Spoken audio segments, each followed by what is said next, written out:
ብሎክ ፓርቱ ዛሬ ይሁን አጽጂ የሚለኝ መንፈስ መጣ። ከዛም እያጸዳሁኝ ቅረጭ የሚል መንፈስ ነበረ። እየቀረጽኩኝ ነበረ። እሱንን ቀረጽኩት። ቀረጻው ምን ነበረ? ጋዝ ጽዳት ነበረ። ከምሽት ነው በነገራችን ላይ ጋዜና ጸዳሁኝ። ይሄ ጋዝ በደንብ የጸዳው መቼ መሰላችሁ? በረመዳን። አረ በረመዳን አይደለም፣ ከረመዳን በፊት ረመዳን ከመግባቱ በደንብ ጸዳ። ዛሬ ሻወር ነው የወሰደው። አመት ባሉ በሉት፣ አመት ባሉን አከበርኩለት። ይሁና ብላለች ጣሊያን። እስቲ ከቦታው ተንቀሳቅሶ ወደዚህ መጥቶ በደንብ ታጥቦ በውሃና በክሎሮክስ ታጥቦ ከዛም በኋላ ደግሞ ይሄ ዘይት የሚረጭበት ታጠበ በክሎሮክስ እና በአጃክስ ምናምን። አጃክስ የለም እዚህ ሀገር ግን ጂቭ አለ።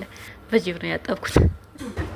ውሃ ተደፋበት፣ ጸዳ በደንብ አድርጎ። ከዛም መሬት ውሃ በውሃ ታጠበ በደንብ አድርጎ። በነገራችን ላይ ዘይት አለ ሲያስጠላው ዘይት ሲደፋበት ምናምን። በነገራችን ላይ መሰሩበት ቦታ ሲቆሸሽ በጣም ይደብራል። ለመስራት ሁላ ያቅለሸልሻቸዋል። ጋዙ ወደ ቦታው ገባ። ከዛም ትንሹ ፍሮም ማጽዳት ጀመርኩኝ። ይሄ ፍሬም ዜግነቱ ቀይሮ ነበረ። ከነጭነት ወደ ጥቁርነት ነበር የቀየረው። ይሄም ከረመዳን በፊት ነበር የጸዳው። ይጸዳል ስላችሁ ደግሞ እኮ ይጸዳል፣ ግን ያኔ በደንብ አላጸዳሁትም ለማለት ያክል ነው። እሱም በደንብ ታጠበ ምናምን ነገር ዜግነቱ ቀይሮ ነበረ። ይሄ ወደ ቀድሞ ዜግነቱ መለስኩት። በደንብ አጸዳሁት እላችኋለሁ። ይሄ ሁሉ ሲታጠብ እየተቀረጸ ነው። ከዛ የጋዝ ምንድነው አላውቅም፣ አይነ ነው ጭንቅላቱ ነው የሚባለው። ታጠበ በደንብ ታጠበ። እሱ በሽቦ ተፈግፍጎ ማለት ነው። እሺ ደግሞ ላይክ አትርሱ። የሁላችሁ እኔ ስቀርጽላችሁ ላይክ አትርሱ። በዛው ሙያ ተማሩ። ከዛም እቃ የተጠራቀመ ነበረ። እቃ ልናጠብ ግዴታ ይሄ የስጋ ቤት ጋውን ነው ምንድነው መልበስ አለብን፣ ውሃ እንዳይነካ ልብሳችን እንዳይበላሽ። ታጠቡ። የእቃ የፈረደበት እቃ ማሻአላህ። በአረብ ሀገር ስራ እንደሚያስጠላ ታውቃላችሁ ሰዎች።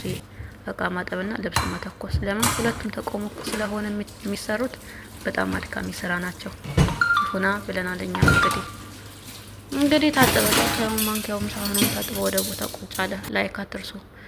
እና ደግሞ ወደ ጸጉር ገባሁ። እንዴት ነው መሬቱ ሳታሳየን ወደ ጸጉር መስራት የገባሽው እንዳትሉ፣ እነ ሸቃሊት ሊበሉ ገቡ ኩሽና። ከዛ ምንም ኩሽናውን ትቼው ወደ ጸጉሬ ገባሁኝ።